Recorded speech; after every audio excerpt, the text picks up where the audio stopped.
멤버십 가입, 그리고 구독, 좋아요 감사합니다. 자, 오늘은 정말 거대한 퍼즐을 한번 맞춰볼까 합니다. 이게 그냥 퍼즐이 아니에요. 저 멀리 중동에서 벌어진 군사 공습이라는 한 조각에서부터 시작해서요. 눈에 보이지 않는 금융전쟁, 그리고 마침내 바로 여러분 손안에 있는 디지털 지갑의 미래라는 마지막 조각까지. 이 모든 걸 하나로 연결하는 어쩌면 좀 숨막히는 여정이 될 겁니다. 언뜻 보면 정말 아무 상관없어 보이는 이 사건들이 사실은 얼마나 정교한 설계도 아래에서 움직이고 있었는지 오늘 그 진실을 한번 파헤쳐 보겠습니다. 오늘 우리가 따라갈 지도인데요. 먼저 이란에서 터진 700% 자금 유출 사건, 그 숫자 뒤에 뭐가 숨어 있는지 볼 거고요. 다음으로 미사일보다 더 무서운 경제무기, 총성 없는 금융전쟁의 내부를 들여다볼 겁니다. 그리고 세 번째, 미국의 진짜 속내죠. 친구든 적이든 가리지 않는 투트랙 달러라이제이션 전략을 분석하고요. 네 번째로 낡은 금융 시스템이 어떻게 일부러 무너지고 있는지 그 철거 현장을 목격할 겁니다. 다섯 번째, 바로 이 혼돈 속에서 마치 약속이라도 한데 등장한 마지막 조각, 파이KS가 도대체 무슨 역할을 하는지 알아볼 거고요. 마지막으로 이제 인간만이 아니라 기계까지 참여하는 새로운 경제, 알고리즘 자본주의가 어떻게 시작됐는지 확인하게 되실 겁니다. 자, 이야기의 시작은 2026년 2월 28일, 바로 그날입니다. 이날 전 세계 디지털 자산 시장에 그야말로 엄청난 충격파가 덮쳤습니다. 모든 사람들의 시선이 딱 한 곳, 바로 중동의 이란으로 쏠렸죠. 미국이랑 이스라엘이 이란을 공습했죠. 바로 그 직후에요. 정말 믿을 수 없는 일이 벌어집니다. 이란에서 제일 큰 암호화폐 거래소 노비텍스라고 있는데 여기서 돈이 빠져나가는 속도가 평소보다 무려 700%가 폭증한 거예요. 700%? 이건 그냥 좀 늘었다 이 수준이 아니고요. 공습 사이렌 울리고 진짜 몇 분 만에 댐이 터진 것처럼 자본이 그냥 콸콸 쏟아져 나온 겁니다. 완전 전례 없는 패닉이었죠. 당연히 모든 언론들은 이걸 한마디로 딱 정리했어요. 전쟁 공포 때문에 자본이 도망친 거다. 즉, 캐피털 플라이트다. 너무나 당연한 해석처럼 보이잖아요. 그런데 정말 그게 다일까요? 그냥 사람들이 무서워서 돈을 빼돌린 것뿐일까요? 블록체인에 남겨진 기록, 이 온체인 데이터를 들여다보면요. 훨씬 더 이상하고 복잡한 이야기가 우리를 기다리고 있습니다. 자, 이 표를 보시면 정말 흥미로운 게 뭐냐면 데이터들끼리 서로 말이 안 맞는다는 거예요. 보세요. 엘립틱이나 체인얼리시스 같은 회사들은 시간당 최대 300만 달러, 다 합쳐서 1000만 달러가 넘는 어마어마한 돈이 빠져나갔다고 분석했어요. 여기까지는 언론 보도랑 똑같죠. 그런데 TRM랩스라는 다른 회사가 아주 결정적인 데이터를 내놓습니다. 공습 직후에 이란의 인터넷망이 99% 이상 마비돼서 실제로는 1%도 채 작동하지 않았다는 겁니다.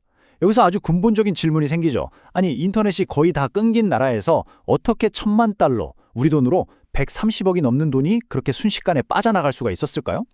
이 앞뒤가 안 맞는 데이터 때문에 우리는 완전히 다른 두 가지 시나리오를 생각할 수밖에 없게 됩니다. 첫 번째는 언론이 말하는 그대로예요. 전쟁이 무섭고 나라 돈이 휴지 조각이 될까봐 사람들이 인터넷이 완전히 먹통되기 직전에 그 마지막 남은 1%의 훼손을 붙들고 필사적으로 돈을 빼냈다. 이게 첫 번째 해석이고요. 근데 두 번째 해석은 훨씬 더 복잡합니다. 이건 단순한 공포 때문이 아니라 이미 거래소 내부에서 계획된 자금 이동이었거나 아니면 일반인들은 못 쓰는 특수 위성 인터넷 같은 걸 쓰는 어떤 특정 세력들이 조직적으로 움직였을 가능성이 있다는 거죠. 이 데이터의 불일치, 이건 그냥 통계상의 오류가 아닙니다. 바로 우리 눈에 보이지 않는 거대한 판이 짜여지고 있다는 첫 번째 신호탄인 셈입니다. 저 700%라는 숫자의 진짜 의미를 알려면요. 이제 우리는 시끄러운 공습 현장에서 한 발 물러나서 아주 조용하지만 훨씬 더 치명적인 전쟁터, 바로 금융 시스템 그 안을 들여다봐야 합니다. 미국 상원은행위원회의 청문회, 전 세계가 다 지켜보는 자리에서 스콧 베센트 미 재무장관이 정말 충격적인 말을 합니다. 재무부가 한 일은 이란 내부의 달러 부족 현상을 의도적으로 설계한 것입니다. 설계했다. engineered. 이 단어 하나에 모든 게 담겨 있어요. 이건 그냥 경제 제재 수준이 아니라는 겁니다. 한 나라의 금융 시스템을 아예 내부에서부터 무너뜨리기 위해서 아주 정교하게 금융공학적인 공격을 했다고 사실상 인정한 거죠. 그들이 설계한 공격 시나리오는 이렇습니다. 1단계, 어떻게든 이란으로 들어가는 달러기를 다 막아버립니다. 사람 몸에 피가 안 돌면 어떻게 되죠? 쓰러지죠. 나라 경제도 똑같습니다. 달러가 마르니까 주요 은행 중 하나가 결국 버티지 못하고 쓰러집니다. 이게 2단계, 뱅크런의 시작입니다. 불안해진 사람들이 전부 은행으로 달려가서 돈을 빼기 시작하면 3단계로 중앙은행은 돈을 내주기 위해서 자국 화폐인 리알화를 그냥 미친 듯이 찍어낼 수밖에 없어요. 결국 돈 가치는 폭락하고 하이퍼 인플레이션이 터지죠. 그리고 마지막 4단계, 국가 금융 시스템 전체가 완전히 멈춰서는 겁니다. 베센트 장관은 이 파괴의 과정을 거대한 정점이라는 아주 의미심장한 단어로 불렀습니다.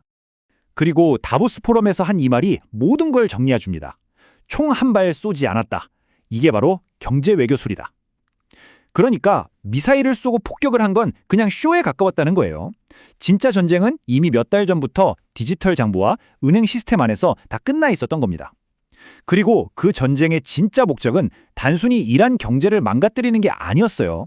이란 국민들의 자본이 도망칠 수밖에 없는 최악의 상황을 만든 다음에 그 돈이 엉뚱한 데로 가는 게 아니라 미국이 원하는 바로 그곳으로 흘러들어가도록 길을 터주는 것.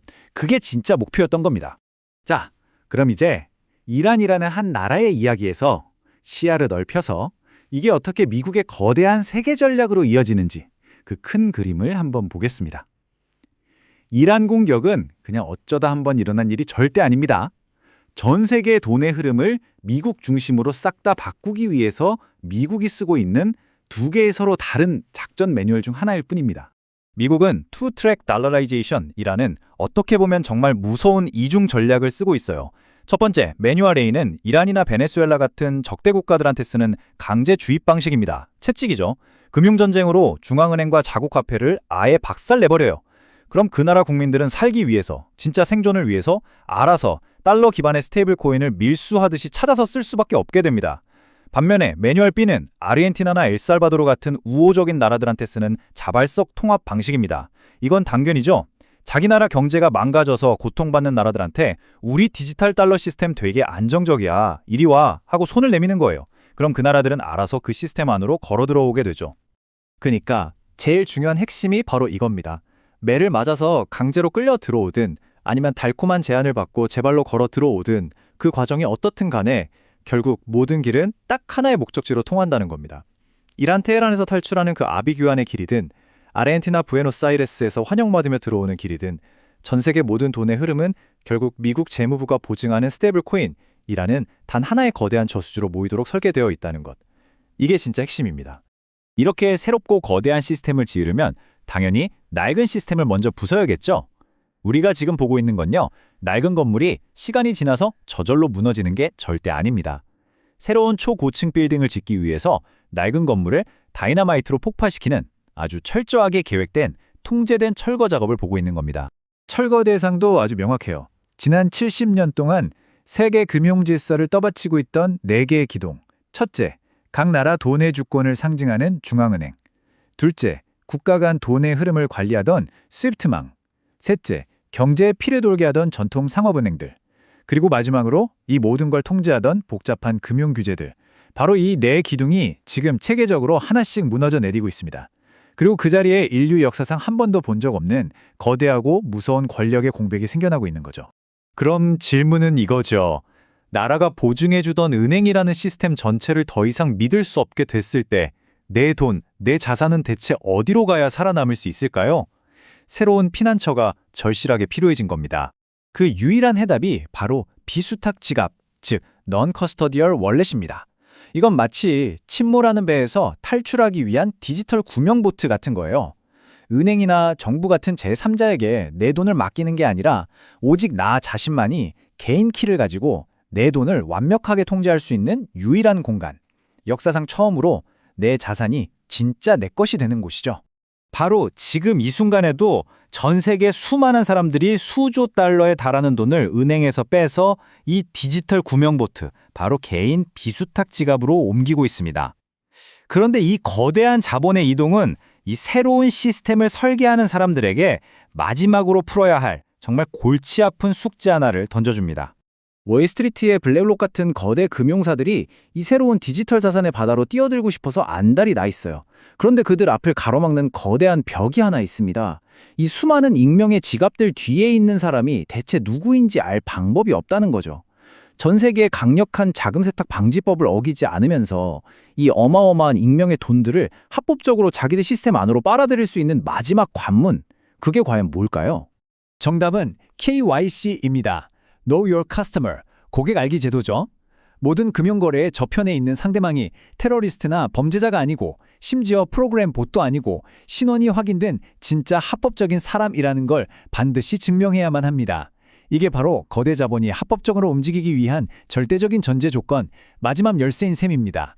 바로 이 기가 막힌 타이밍에 낡은 시스템은 무너지고 자본은 비수탁 지갑으로 홍수처럼 밀려 들어오는 바로 이 역사적인 순간에 어떤 프로젝트 하나가 이미 이 KYC 문제를 전례 없는 규모로 다 해결해 놨다고 조용히 세상의 모습을 드러냅니다. 바로 파이 네트워크입니다. 이들은 지난 몇 년간 정말 조용히 하지만 엄청난 규모로 무려 1,770만 명이 넘는 KYC 인증 사용자와 그들의 비수탁 지갑으로 연결된 전 지구적인 네트워크를 만들어 왔습니다. 이건 그냥 사용자 수가 많다는 얘기가 아니에요. 언제든 새로운 금융 시스템에 합법적으로 참여할 준비가 된 신원이 증명된 디지털 경제 시민으로 이루어진 거대한 군단이 탄생했다는 의미입니다. 그리고 파이 네트워크는 이 강력한 시스템을 자기들만 쓰려고 만든 게 아닙니다. 이걸 KAS, 즉 서비스로서의 KYC라는 상품 형태로 만들어서 세상에 내놓습니다. 이게 바로 마스터키인 거죠. 이 시스템은 블랙록 같은 기관들이 전 세계 수많은 익명 지갑들이 합법적인 사용자 소유라는 걸 순식간에 확인할 수 있게 해주는 다리가 됩니다. 즉, 미국이 전 세계의 돈을 합법적으로 빨아들이기 위해 반드시 필요했던 바로 그 디지털 신원 확인 터미널, 마침내 등장한 겁니다. 이건 정말 우연이라고 보기가 어렵습니다. 파이 네트워크가 가진 이 독보적인 인프라를 한번 보세요. 42만 개가 넘는 노드가 만들어내는 엄청난 탈중앙성과 안정성, 1,770만 명이 넘는 KYC 인증 유저가 보장하는 다른 그 어떤 프로젝트도 흉내낼 수 없는 규모의 규제 준수, 그리고 이미 14만 8천 개가 넘는 상점이 참여해서 만들어진 실제 경제 생태계까지 이 세 가지가 합쳐지면서 월스트리트의 거대 자본이 낡은 국가별 은행 시스템을 아예 건너뛰고 전 세계 사람들과 직접 연결될 수 있는 완벽한 다리가 만들어진 겁니다.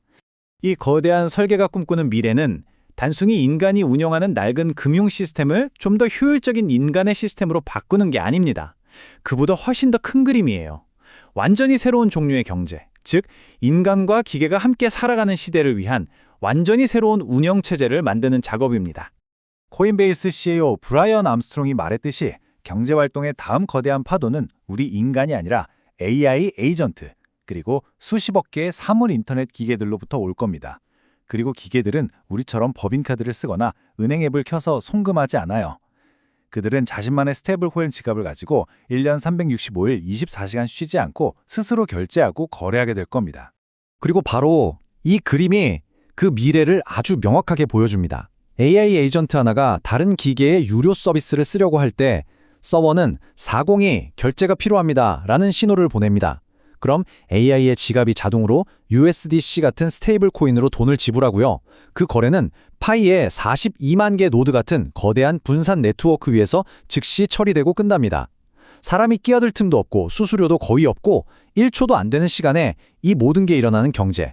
이게 바로 검증된 신원, 즉 파이 KIAS 같은 시스템이 보장하는 신원과 탈중앙화 인프라 위에서 돌아가는 알고리즘이 지배하는 미래 경제의 모습입니다. 오늘 우리가 함께 짚어본 이 거대한 흐름은요, 단순한 금융기술의 변화가 아닙니다. 이건 지난 수백 년간 인류 문명을 지탱해온 국가라는 운영체제가 국경 없는 프로토콜 기반의 글로벌 운영체제로 바뀌는 그야말로 문명사적인 OS 교체의 클라이맥스입니다. 지금 이란과 베네수엘라에서 들려오는 저 금융 붕괴의 비명은 그 자체가 이야기가 아니라 낡은 운영체제가 삭제될 때 나는 소음, 그 이상도 이하도 아닌 셈이죠. 그렇다면 마지막으로 던져야 할 질문은 바로 이겁니다. 이렇게 프로토콜이 국가를 대신하는 새로운 세상에서 당신의 경제적 시민권을 증명하는 건 당신이 가진 여건이 아니라 당신이 컨트롤하는 개인 키가 될지도 모릅니다. 주권의 기준이 국가가 아닌 프로토콜이 되는 세상에서 당신의 주권은 과연 어디에 있는 걸까요? 한번 깊이 생각해 볼 문제입니다.